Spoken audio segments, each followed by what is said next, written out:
Well, the UN committee report was released on the same day as a Human Rights Watch inquiry, which accuses Israel of war crimes and crimes against humanity through forced displacement. It says that Israeli authorities have caused massive, deliberate and forced displacement of Palestinians since October 2023. The rights group accuses Israel of being responsible for war crimes. Human Rights Watch is calling on governments to suspend arms sales to Israel and impose targeted sanctions. It's also urging the top prosecutor of the International Criminal Court to investigate Israel's forced displacement as a crime against humanity. Well, Al Jazeera's Tariq Abu Azoum has been speaking to Palestinians who've been forcibly displaced to central Gaza.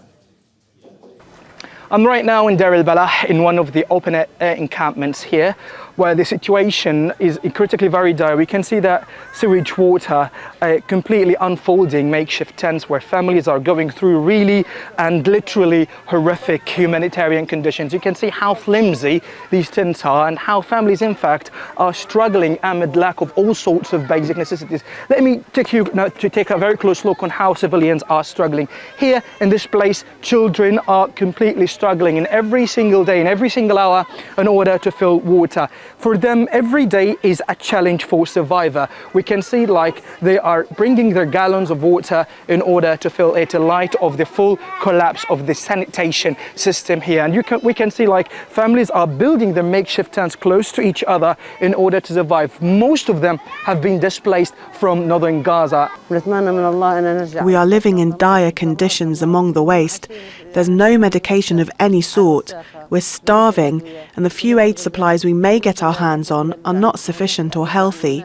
I've lost more than 25 kilos since the beginning of the war. We are suffering to get our hands on clean water. Only salty water is available. Our main problem is we are flooded with sewage and devoured by mosquitoes and insects. As winter is around the corner, more will fall victim to epidemics. Above all, we do not have the basic tools like soap or detergents to fight these hard conditions, so we are all doomed. The situation across many areas in Deir el-Balah, which is the most densely populated area in the Gaza Strip, is getting day by day much worse, where civilians are calling the international community to afford them protection, especially in areas that the Israeli army has announced it to be completely safe humanitarian zones.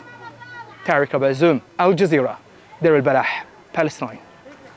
Let's now bring in Abdelghany Sayed, who's a scholar in international law and a former ICC staffer. He's joining us from London. Thank you so much for being with us. So two damning reports on Israel, one from this UN committee and the other one from Human Rights Watch. I want to start with the one from the UN committee, which is significant in the sense that it says Israel is intentionally causing genocide in Gaza, intentionally causing death through its siege of northern Gaza.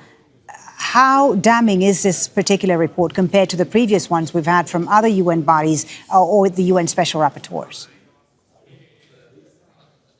Of course, to start, we must pay attention that this is a UN committee that was created many decades ago in 1968. So this is a very good indication of how this situation has been ongoing. And this committee was created to oversee and to observe and to document Israeli practices against the Palestinian people and other people in other occupied territories, then in Egypt and Syria.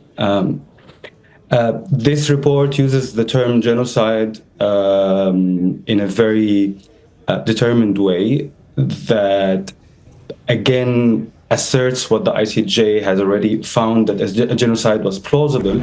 But then this report indicates that it has found intentional practices that satisfy the definition of genocide. This is a further indication that the practices of Israel in Gaza do constitute genocide, much more conclusive than the ICJ language, which speaks of plausibility. But this report uses the term genocide in a very assertive way. Okay, so this report is much more conclusive, you say, than the ICJ's ruling that a plausible genocide was happening. Now, coming to the Human Rights Watch report, which accuses Israel of forcibly displacing Palestinians.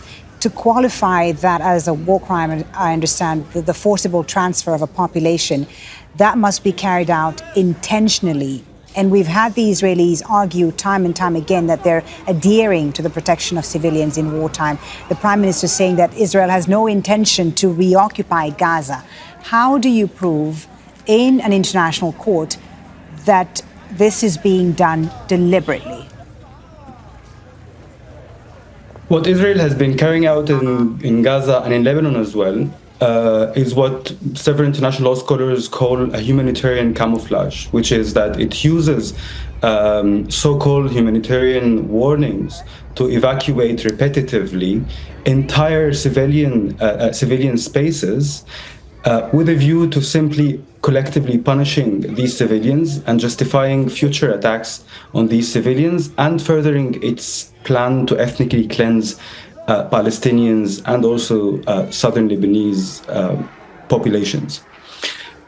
The reality is that to move civilians in war zones, there are two kinds of requirements that must be satisfied. The first is related to how displacement the first is related to why displacement is being carried out. The other is related to how displacement is being carried out. Israel has failed in both tests, according to the Human Rights Watch report. The first is why displacement, and Human Rights Watch found that there was no justifications whatsoever for Israel's practices in Gaza. The main justification under international law could be for military imperative, and Human Rights Watch found no military imperative other than Israel's attempt to further its violent policies against Palestinians. Okay.